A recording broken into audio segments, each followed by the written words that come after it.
Pradinė situacija buvo tokia, jog pacientės netenkino, kad ramybės būsenoje visai nesimato virštinių dantų, o plačiai šypsantis, nepatiko seni ir neestetiški vainikėliai. Ir pagrindinis pacientės lūkestis buvo tiesiog balta, natūrali. Pažiūrėjus situaciją iš arčiau, ką iškart matome, tai nekokybiškus vainikėlius, netolygų dantenų kontūrą, dantenų atsitraukimą.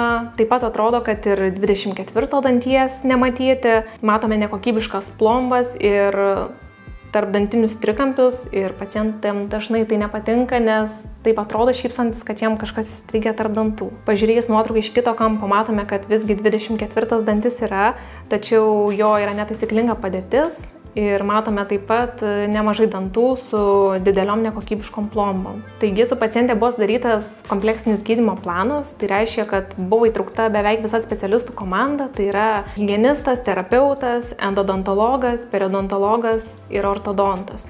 Ir suplanuotos priekinių dantų restauracijos, tai keraminės laminatės ir cirkonio keramikos vainikėliai. Na ir štai matome galutinį rezultatą.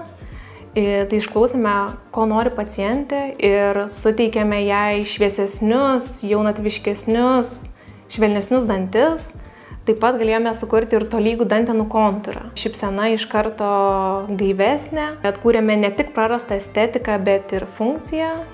Ir paleidome laimingą pacientę, kuri galėjo džiaugtis savo nauja ir harmoninga šypsena.